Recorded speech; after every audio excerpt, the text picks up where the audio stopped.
Hello, my dear students of class 10. On Thursday, I had conducted an online class, but you were not able to hear my voice due to the network problem. So, I am going to repeat that same portion again, and that is a continuation of Act 4, Scene 1 of Merchant of Venice. Okay, I am going to continue with the same portion that I had taught in the online class on Thursday. So now, Portia says, "Therefore prepare thee to cut off the flesh. Shed thou no blood, nor cut thou less nor more." So now, Portia gives the order to Shylock to cut off the pound of flesh from Antonio's body, and she says, "Shed no blood and don't cut less or more. It should be just 1 pound of Antonio's flesh." So this was the direction given by Portia to Shylock. "If thou cuts more or less than just a pound, but it be so much as makes it light or heavy in the substance." So what she orders further to Shylock is, you should not cut more than 1 pound of flesh. And what would happen is, if you take more or less than a pound, whether it's light or heavy in weight, or the division of the 20th part of 1 poor scruple, or what she is saying is, more or less or 1/20th in excess or less than a scruple. So what she wants to say exactly here is, he should not take more than 1 pound of flesh. It should be exact 1 pound of flesh, means 1 pound of flesh. Nothing less and nothing more than that. And if he does that, then what would happen? "If the scale do turn but in the estimation of a hair, thou diest, and all thy goods are confiscated." So if the scales differ even by a hair's breadth, that means very thin amount, you know how thick a hair will be. So even if it differs even by that certain amount, then what would happen is he would die for it, and all his lands would be confiscated by the state. So this is the order which is given by Portia to Shylock. So what she basically tries to tell him is, you should not cut more or less of Antonio's flesh, but it should just be 1 pound, and that should be the exact amount, nothing more and nothing less than that. And if he goes beyond that, even by a thin hair strand, even little bit, then he would have to die for it. And more than that, all his lands and property would be confiscated by the state. So this is what Portia says to Shylock. And as I have already told you, Shylock is in a trap now. He is in a pit which he has dug up for himself. So he has fallen into the pit which he had made for Antonio. Okay, so he has nowhere to go. He cannot go on the left, he cannot go on the right. He is stuck in between, and he has no way out from there. So Portia traps him in such a manner. "A second Daniel Jew, now infidel, I have thee on the hip." Now Gratiano becomes extremely delighted, and he says, "Oh Daniel, oh wise man, now you Jew, now I have a firm hold on you."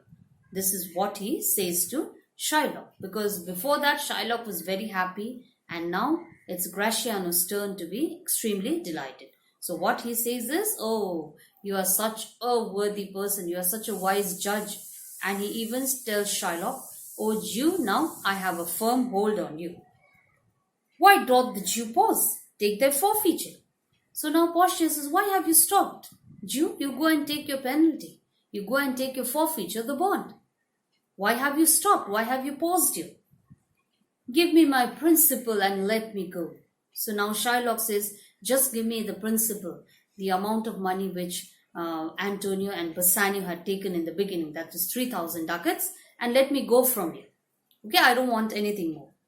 I have it ready for thee, here it is." So Bassanio now offers him the money which he had already made ready, and which he had already offered once to Shylock, but he refused it. So I have it ready. Come on, take it. He hath refused it in the open court. He shall have merely justice and is born.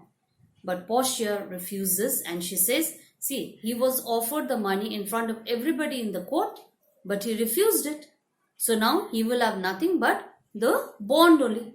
He will have only that and nothing else apart from that, because he had refused the money in front of everybody in the court there. Everybody had seen him refusing the amount of money given by Bassanio earlier. So now he will have nothing but only justice and bond. And he will go away from here with that justice and the bond. He will have nothing else. Oh, Daniel, still say I second Daniel. Oh, I thank thee, Jew, for teaching me that word. So what Graciano says is, oh, a second Daniel has come to judgment. And I thank you, Jew, for teaching me that word. You are the one to use that word. So thank you very much for teaching me that word so that I can say it again and again and again. Shall I not have barely my principal? So now Shylock says, shall I not have only my principal and I will go away from here after I have the 3,000 ducats? Thou shalt have nothing but the forfeiture to be taken at thy peril, Jew. You will have nothing but only the penalty which you are asked for. And that also you have to take at your own risk. We are not going to be bothered. You have to take at your own risk. You will have nothing but only the penalty. Only what you have asked in the bond. You will have only that. And that also you have to take at your own risk. So this is what Portia says. She is very strict regarding the orders. And she says this to Shylock. Why then the devil give him good of it? I'll stay no longer question. Okay, why then the devil may take him? I shall not here to discuss it any longer. So now Shylock, he doesn't know what to do.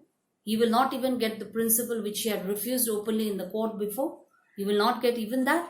So now he just has to go home without taking anything from them, but only justice and the bond. So he says, okay, no problem. Then may the devil take him and I shall stay here no longer to discuss anything now. I'll go from. Then Portia says, tarry, Jew. Wait. You wait for here for some time.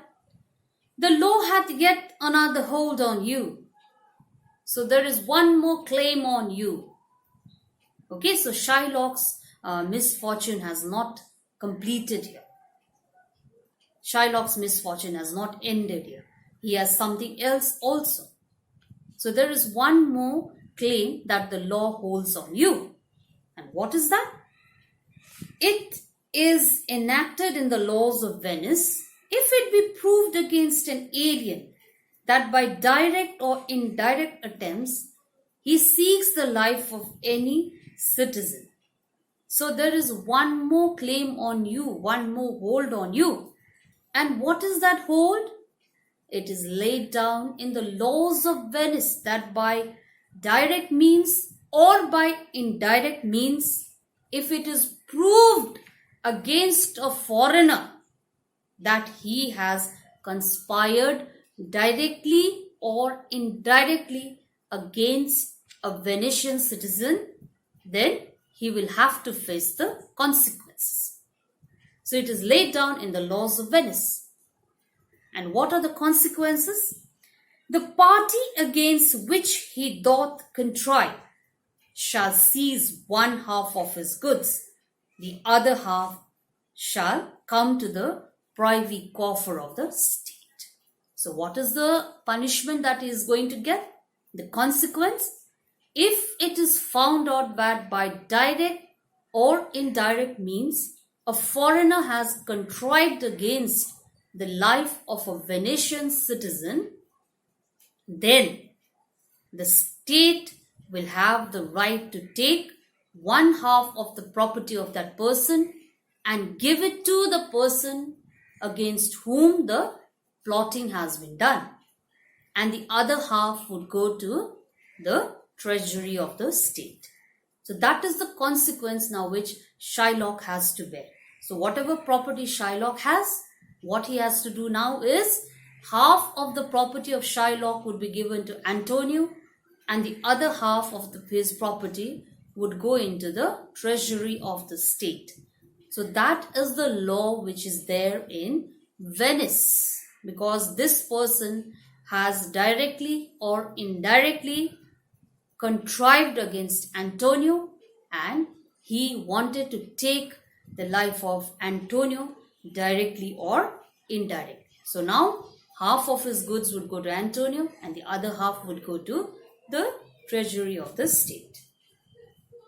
And the offender's life in the mercy of the Duke only.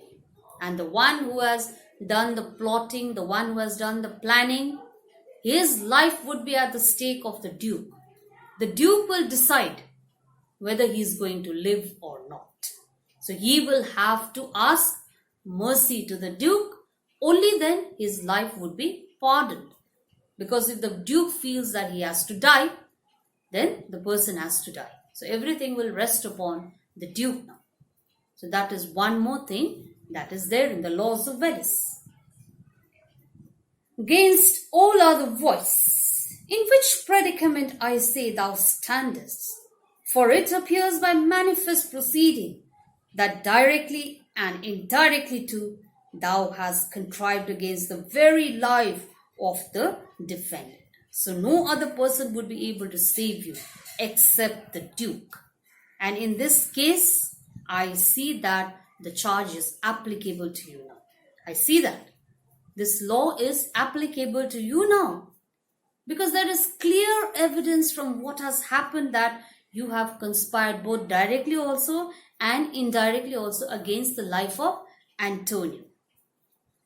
Okay, the Antonio, the defendant. He is the defendant. So the law which I have read out just now is applicable to you because you have directly also and indirectly also contrived against the life of Antonio, the defendant. So that law is very much applicable to you. So your life will now rest upon the Duke. That means the Duke has to decide whether you are going to live or not. Your life entirely now is based upon the decision of the Duke. So you have to decide whether you are going to live or not, and that will all depend upon the decision of the Duke. The Duke will decide. So that's why now your life is in danger too. And thou hast incurred the danger formerly by me rehearsed. So that's why now you have become liable to the penalty which I have just mentioned here. By me rehearsed means which I have just mentioned here. Down therefore and beg mercy of the Duke. So that's why you have to now go down on your knees and ask the Duke to forgive you. Ask mercy from the Duke. Because you have no other way out. That is the only way you can save your life. Okay, so this is what Portia says to Shylock. So what she basically tries to tell him is, if supposing like a person, a foreigner tries to contrive against the life of a Venetian citizen, then it is written in the law of Venice that the person against whom the planning is done, that person will be entitled to half of the property of the one who has plotted, and the other half would go into the treasury of the state. So that is one condition.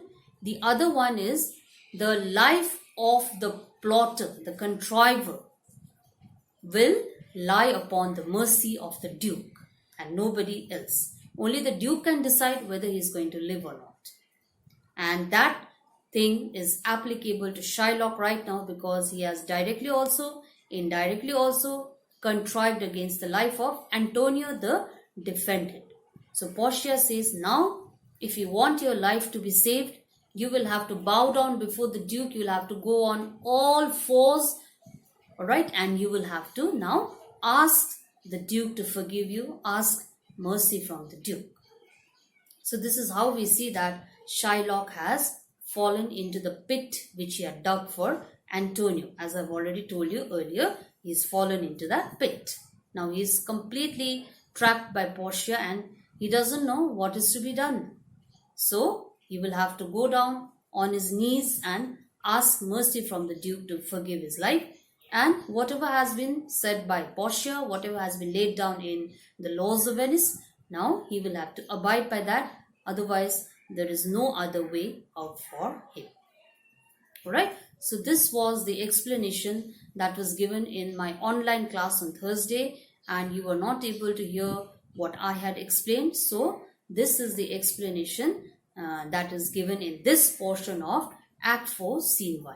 So I shall continue with Act 4, Scene 1 in my next class. So until then, thank you very much, class 10.